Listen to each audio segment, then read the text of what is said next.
આ કથા તો આપણે આ રીતે સાંભળી કે પણ આ કથાનો પૂર્વ ભાગ તમને શિવ પુરાણ અને રામચરિત્ર માનસમાં સાંભળવા મળશે.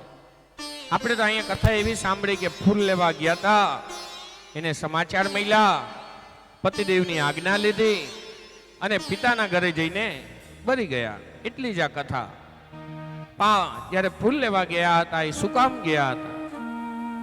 જ્યારે ભગવાન સદાશિવ અને સતી ભવાની આકાશ મંડળમાં વિચરણ કરતા હતા, રામ એમના સીતાને લઈને જ્યારે રાવણ ચાલ્યો ગયો હતો ત્યારે હે સીતે વનમાં રામ આમ તેમ ફરી રહ્યા હતા. ત્યારે સદાશિવ તો એને વંદન કરે છે, પણ સતી ભવાની ને આશ્ચર્ય થાય. એને પોતાના પતિદેવને કહ્યું કે પતિદેવ, તમે કોને પગે લાગો છો? આ તો કોઈ રાજા છે. કહે છે ના, આ તો મારા આદ્ય સ્વરૂપ છે, આ તો મારા દેવ છે, હું આને વંદન કરું છું. એ જ સમયે ત્યાં તો આવ્યા, પણ પછી સતી ભવાની સીતાનું રૂપ લઈ એની સામે ગયા અને એ સમયે જે રામ સીતે કરીને ફરી રહ્યા હતા એને સતી ભવાનીને આવેલા જોયા. ભલે સીતાના રૂપમાં હતા તો એને વંદન કર્યા. હે માં, હે ભગવતી, કેમ એકલા એકલા આવ્યા? મહાદેવ ક્યાં છે? ત્યારે સતી ભવાનીને મનમાં શોક થયો કે હું સીતાના રૂપમાં આવી તો પણ આ મને મૂળ સ્વરૂપમાં ઓળખી ગયા. સીતાના સ્વરૂપમાં છું તોય આ મને એમ કહે છે ભવાની માં, તમે એકલા આવ્યા?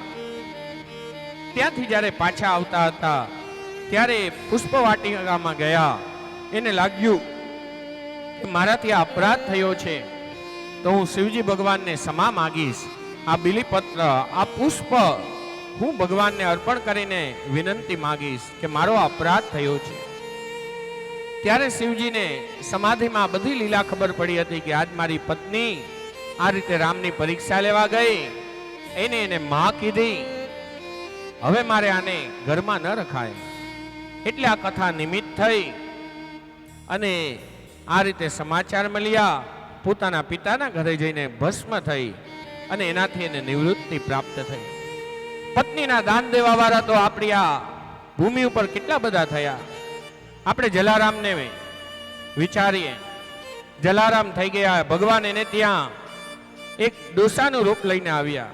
હાથમાં ઝોલી હતી, હાથમાં લાકડી હતી અને જલારામને કહે છે કે હે જલારામ, હવે મારી ઉંમર થઈ ગઈ છે, હવે મને મારી સેવા કરવા માટે એક દીકરીની જરૂર છે, માટે તમારી વહુ છે એ મને આપો. જલારામે એક પલનો પણ વિચાર નથી કર્યો. આ તો સૌરાષ્ટ્રની આ ધરા, સૌરાષ્ટ્રની ભૂમિ, ત્યાં ઘરવાળીના પણ દાન દઈ દેતા હોય. જલારામે એક પલનો વિચાર નથી કર્યો. એ જ સમયે પોતાની પત્નીને કહે છે આ દાદાની ઉંમર થઈ છે, તમે એની સેવામાં પધારો. ભગવાન તો આજ પરીક્ષા લેવા આવ્યા હતા.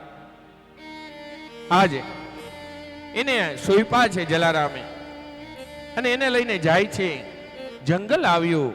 એ હાથમાં જે લાકડી હતી, જે જોડી હતી, એ ભગવાન એ દીકરીના હાથમાં આપે. કહે છે હમણાં હું આવું, આ જોડી અને આ લાકડી તમે સંભાળજો, આનાથી અન્નના ભંડાર ભરપૂર રહેશે.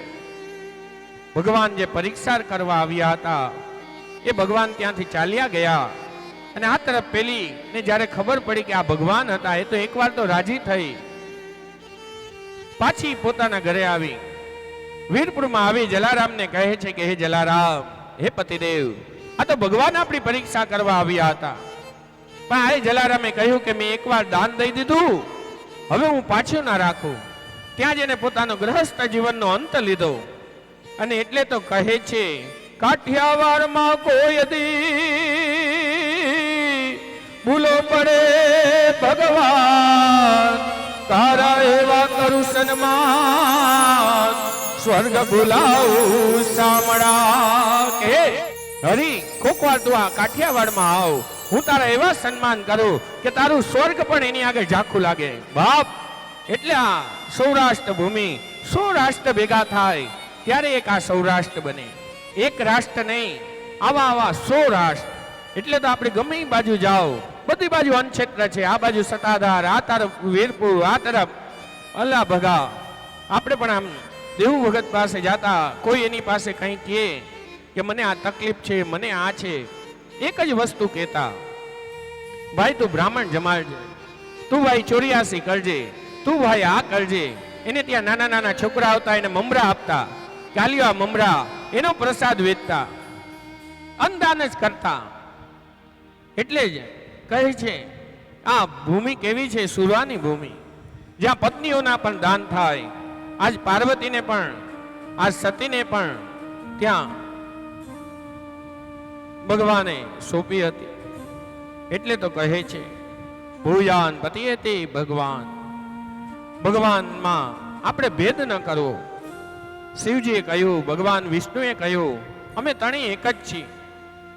બ્રહ્મા એ સર્જન કરનારા છે, વિષ્ણુ એ પાલન કરનારા છે, અને શિવ એ વિસર્જન કરનારા છે.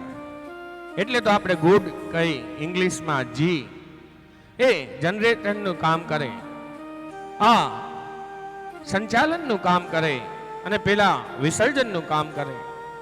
એટલે કહે છે આ અનન્ય ભાવની કથા છે. આમાં અન્યાશ્રય થયો કે ભાઈ શિવજીનું નામ ન લેવાય, કે ભગવાનનું નામ ન લેવાય, હું તો કૃષ્ણને માનું, એવું નથી. શિવજીને જઈને કોઈ પૂછે તમારો ઈષ્ટ કોણ છે, તો એ તરત કહેશે કે મારો ઈષ્ટ ભગવાન રામ, મારો ઈશ્વર ભગવાન વિષ્ણુ. અને વિષ્ણુને જઈને કોઈ પૂછે કે તમારો ઈષ્ટ કોણ છે, ત્યારે કહેશે સદાશિવ.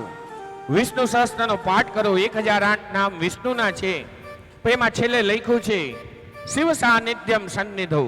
શિવજીના સાનિધ્યમાં જઈને જો આ પાઠ કરો તો તમને એનું અભિષ્ટ ફલ પ્રાપ્ત થાય. એટલે કહે છે કે અમારામાં ભેદ ન કરવો. તુલસીદાસજી પણ રામચરિત્ર માનસમાં આ ભગવાન રામજીની આ કથા વર્ણન કરી હતી, જે કથા દ્રષ્ટિએ વિકાર દેનારી નથી. એના પછી આપણે ધ્રુવ ચરિત્રની કથા, એમાં 5 અધ્યાયમાં કથા આવે. ધ્રુવજીએ 5 જ અધ્યાયમાં આની કથા છે. 5 મહિના એને ભગવાનની આરાધના કરી, અને એની ઉંમર પણ હતી 5, અને એના ઘરના સદસ્યો પણ 5, પિતા, 2 માં, પોતે અને એનો ભાઈ, એ પણ 5 જ જણા. ઉત્તાંગપાદની કથા વ્યાસજી ગાઈ રહ્યા છે. સુનતી અને એની બીજી પત્નીનું નામ હતું સુરુચિ. એક માનીતી પત્ની હતી, એક અણમાનીતી પત્ની હતી. આજ ધ્રુવજી એક દિવસ સભામાં આવ્યા, અને એને ઈચ્છા થઈ હું મારા પિતાજીના ખોરામાં બેસું. ધ્રુવજી તો એક પછી એક પગથિયા ચડતા ચડતા ઉપર જઈ રહ્યા હતા. જ્યારે એની ગોદીમાં બેસવા જાય છે, ત્યારે અણમાનીતી માં ધ્રુવજીનું બાવડું પકડે છે કે ધ્રુવ, તું મારા કુખે જન્મ તો આ પિતાના ખોરામાં બેસી શક, બાકી તું ન બેસી શક. તો ઓલો કહે છે હું શું કરું, તું મારા કુખે આવ. ત્યારે પોતાની મા પાસે આવે છે, અને માને કહે છે આજ મને પેલી અણમાનીતી માએ આવું કહ્યું. ત્યારે આ તો એ જમાનાની માં, એ એમ નથી કહેતી કે એ તારી બીજી માં છે, એ તો તને આવું જ કહેશે. તું એમ કર, જંગલમાં જા, ભગવાનનું સ્મરણ કર. કારણ કે પેલી માએ કહ્યું હતું તું પિતાના ખોરામાં બેસવું હોય તો મારા કુખે જન્મ લે. ત્યારે ધ્રુવે પૂછ્યું તો મારે કઈ રીતે જન્મ લેવો? ત્યારે એને કહ્યું હતું તું જંગલમાં જા, ભગવાનનું આરાધના કર, ભગવાનને વિનંતી કર, અને ભગવાનને કહે કે મારા કુખે જન્મ આપે. પોતાની સગી માને કહ્યું મને આવું કહ્યું છે. ત્યારે સગી માં કહે છે ધ્રુવ, એ માએ સાચો રસ્તો બતાવ્યો. જે રીતે એને તને કહ્યું છે ને એ જ સાચો રસ્તો છે, તું એ બાજુ જા. સુરુચિ અને સુનતી બંને સ્ત્રી, અને આપણા સમાજમાં પણ આપણી પત્ની પણ 2 રીતે હોય, શ્રેયસી હોય અને પ્રેયસી. શ્રેયસી એને કહેવાય જે આવા ધાર્મિક કાર્યો કરતા હો. તમે ખાલી વિચારો કે મારે કથા કરવી છે, ત્યાં તો એ એમ કહી દે હાલો હાલો હું તમારી સાથે જ છું, આપણે હમણાં જ કરી લઈ. ઓલો કે 2 વર્ષ પછી, આ કે ના જલ્દી કરો. એ શ્રેયસ અને પ્રેયસી એને કહેવાય. તમે એમ કહો કથા કરવી છે અને એ કે હાલો આપણે એના કરતા દુબઈ ફરી આવીએ 5 દી, એમાં મજા આવશે. આ સગાવાલા ખાઈ પીને આયલા જશે, એમાં શું? એના કરતા તો ઓલું 5 દીનું પેકેટ લઈને આનંદ કરી આવીએ. પણ આ તો એ જમાનાની તુરત કહે છે કે એને સાચી વસ્તુ તને બતાવી છે, તું એ જ રસ્તે જા. ત્યારે પોતાની અણમાનીતી માને પગે લાગે, પિતા પોતાની માને પગે લાગે અને એ આજે ધ્રુવ જેવા વનમાં પ્રસ્થાન કર્યું. એને પોતાના પિતાને નમસ્કાર કર્યા, સુનતી માને નમસ્કાર કર્યા, ઉત્તાનપાદ પિતાને નમસ્કાર કર્યા અને ત્યાંથી પ્રસ્થાન કર્યું. અને જ્યારે આપણા ઉપર 5 જણાના આશીર્વાદ હોય તો જ આપણું જીવન સફળ થાય. પેલા આશીર્વાદ આપણા માતા પિતાના, બીજા આશીર્વાદ આપણા ગુરુના, ત્રીજા આશીર્વાદ આપણા શત્રુના. શત્રુને પણ પગે લાગવા જાઓ. આ એની અણમાનીતી માને પગે લાગવા ગયા ત્યારે એને પણ આશીર્વાદ આપ્યા, જા દીકરા તું વનમાં જા ને તને ભગવાન મળે.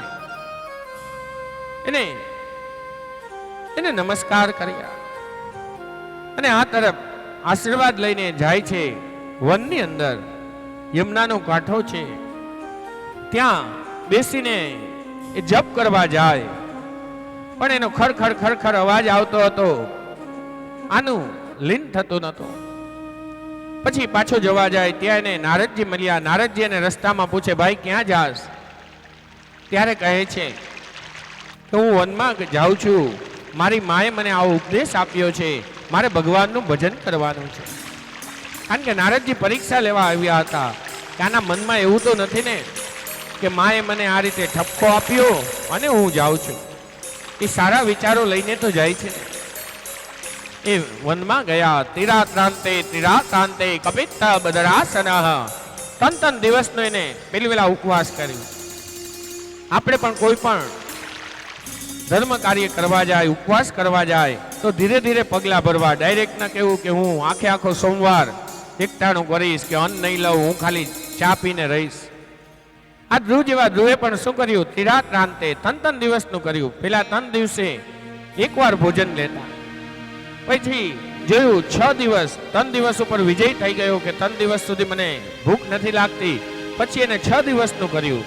6 દિવસે ફલ ફૂલ ખાતા. પછી પાછા 6 દિવસ વાળા 9 દિવસ કર્યા. ત્યારે ખાલી યમુનાજીના નીર ઉપર જે ફીણ વર્યા હોય, પ્રગટે મુક્તિકા વાલુકા, એમાંથી એ લઈ ફીણ પીતા. પછી પાછા બીજા 3 દિવસ ગયા, 12 દિવસનો ક્રમ લીધો.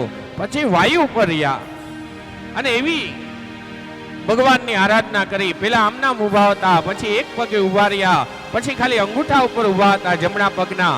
ત્યાં તો ત્રિભુવનનો નાથ ત્રિભુવન ડોલવા લાગ્યો. વિષ્ણુ ભગવાન આગળ બધા આવ્યા કે આ શું થઈ રહ્યું છે? ત્યારે ઓલા કહી રહ્યા છે, તમારો એક ભગત 5 મહિનાથી અહીંયા અનુષ્ઠાન કરી રહ્યો છે, એનું આ કારણ છે, તમે જલ્દી જઈને એને દર્શન આપો. ત્યારે ભગવાન શ્રી હરિ હા કહેતા વૈકુંઠમાં ઠીક કહેતા, હજી તો એક બોલવા ગયા, એ ગરુડ. ત્યાં તો ગરુડ આવી ગયો અને એને ત્યાં લઈને આવ્યા છે. ભગવાન એની સામે ઉભા રહ્યા છે પણ એને અંતરમાં એવા દર્શન થતા હતા, એની આંખ ખુલતી નથી. એ તો એક જ ઓલું ઓમ નમો ભગવતે વાસુદેવાય નારાયણ નારાયણની ધૂન લગાવી હતી.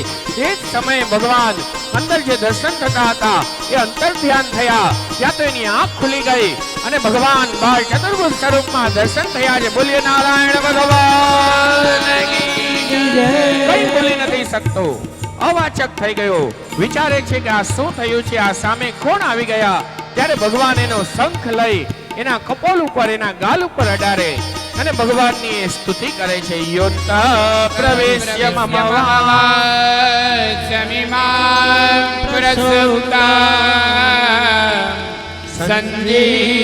સંજીવયત્યખિલ શક્તિધર સ્વધામ્ના અન્યસ્તચરણ શ્રવણત્વગાદીન પ્રણામ નમો ભગવતે પુરુષાય તુભ્યં. ભગવાનની સ્તુતિ કરી છે, જા પર કૃપા રામ કી હોઈ, તા પર કૃપા કરે સબ કોઈ. આ તરફ રૂ ભગવાનનું ચિંતન કરતા કરતા ભગવાનના આશીર્વાદ પ્રાપ્ત કર્યા, ભગવાનની વિનંતી કરી. ભગવાન કહે છે, તારી ઈચ્છા હતી ને રાજ સિંહાસન ઉપર બેસવાની, જા તું 36,000 વર્ષ સુધી રાજ કરીશ. પછી એ પોતાના ઘરે આવ્યો, પેલા અણમાનીતી માને પગે લાગ્યો, પોતાની માને પગે લાગ્યો, પિતાને પગે લાગ્યો. ત્યાં તો બધી સભા બોલાણી હતી, એને રાજ સિંહાસન ઉપર બેસાડ્યો. સમય પૂર્ણ થયો. જ્યારે અંત સમય આવ્યો ત્યારે યમના દૂતો જ્યારે એને લેવા આવ્યા, ત્યારે યમપદીયમ તદપત્રણાની, ત્યારે યમના માથા ઉપર પગ રાખી એ ધ્રુવ સ્વર્ગમાં જઈ રહ્યા હતા. ત્યારે પેલા કહે છે, હું તો આવું છું પણ મારી માં ક્યાં છે? ત્યારે કહે છે, તમારા જેવો ભગવતીય દીકરો જેને આપ્યો છે આ જગતના નિરંતાને, એની માં પાછળ ના હોય, આગલા રથની અંદર જો તમારી માં જ છે. માને પણ મોક્ષ અપાવનારો આ ધ્રુવ, એ ધ્રુવનું ચરિત્ર એને ભગવાનને વંદન કર્યા. અને નાન્યમ માર્ગો હિ સાધુ નામ ઋષિકેશાનું વર્તિત મૃત્યુર પદમ દત્વા, એના ઉપર ધ્રુવ પગ રાખી આગળ ચાલ્યા. એના પછી ધ્રુવ ચરિત્ર અહીંયા પૂર્ણ થાય. પૃથ્વીનું ચરિત્ર આવે. પૃથ્વીએ શું કર્યું જેના ઉપરથી આ પૃથ્વી નામ પડ્યું? પૃથ્વીએ ધરતીને એક સમાન કરી. ક્યાંય પર્વતો હતા, ક્યાંય ખાડા હતા, પણ પર્વતોને એ રીતે કાપ્યા કે પાછળ જ્યાં ખાડો હતો, ખીણ હતી, એ ખીણ ઉપર આવવા લાગી અને એને સમતોલ કરી પૃથ્વીને, અને ત્યાં ખેતી આદિ કરાવી. એનાથી બધા પૃથ્વીના પિતા પતિ બનતા હતા. આ પૃથ્વીનો બાળક બન્યો, એનો આત્મ જ બન્યો. એના પછી વેતુ કહ્યું. એના પછી આગળ કહે છે, ભાગવત કોને એવો બોધ નથી આપતું કે તમે ઘર બાર છોડી જંગલમાં જાઓ અને ભજન કરો, ઘરની વચ્ચે રહો, ઘરમાં પેલા તમારા બધા કાર્યો પૂર્ણ કરો અને પછી તમે ઘરની બહાર જાઓ. એ પૃથુ ચરિત્ર. હવે 5મો સ્કંદ એ જળભરતની કથા, જેને આપણે જળભરત કહી. પ્રભાત્યું થયું હતું.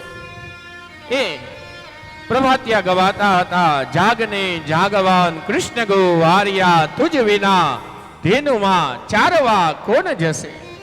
પ્રભાત્યા ગવાઈ રહ્યા હતા. દંડકીનો કિનારો હતો. રાજામાંથી ઋષિ બનેલા એ ભરત એક હરણીના બચ્ચામાં મોહિત થયા હતા. એનું આ ચરિત્ર જળભરત. એ જંગલમાં આવ્યા, સિંહે ગર્જના કરી હતી, એ બધી કથા આજ ભરત ચરિત્રની કથાનો પ્રારંભ કરી રહ્યા છે. 1 મિનિટ માટે આપણે ખાલી હરિ કીર્તન કરીએ, પછી આપણે ભરતજીના ચરિત્રમાં પ્રવેશ કરીએ.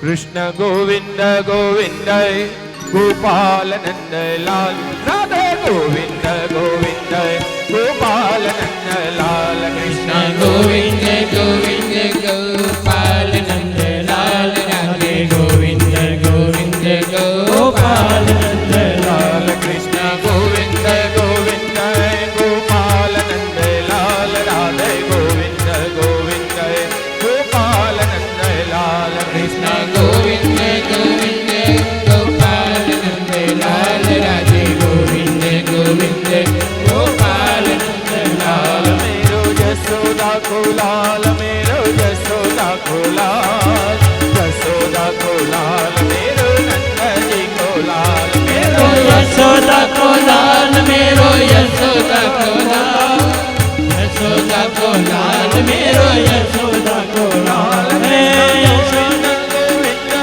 गोपाल नंद लाल, राधे गोविंद गोविंद गोपाल नंद लाल. गोविंद गोविंद गोपाल नंद लाल, राधे गोविंद गोविंद गोपाल नंद लाल.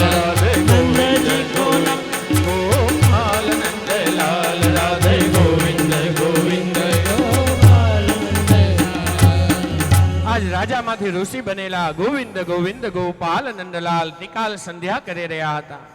દંડકી નદીના કિનારા ઉપર બેસી એ સંધ્યા વંદન કરી રહ્યા હતા. દંડકી નદીની અંદર પ્રવેશ કર્યો છે. ભગવાન સૂર્યદેવને આદિત્ય નમસ્કાર ये कुर्वन्ति दिने दिने ભગવાનને અભિષેક કરી રહ્યા હતા, અર્ઘ્ય દઈ રહ્યા હતા. એ સમયે એક હરણી જલ પી રહી હતી. એ ગર્ભવતી હતી. પેલી તરફ સિંહે ગર્જના કરી. હરણીને ડર લાગ્યો કે આ સિંહ આવીને મારો કોરિયો કરી જશે. એના એ પાણીમાં જેવો ભાગવા ગઈ કે સામે કિનારે ચાલી જાઓ, એને એવો પ્રસવ થયો. એના ગર્ભમાં જે રહેલું બચ્ચું હતું એ દંડકી નદીના પાણીમાં પ્રવાહમાં ખેંચાવા લાગ્યું અને પેલી તો મૃત્યુને પામી. આ બચ્ચું ત્યાંથી થતું થતું જ્યાં ભરતજી અર્ઘ્ય દઈ રહ્યા હતા તેની નિકટ આવ્યું.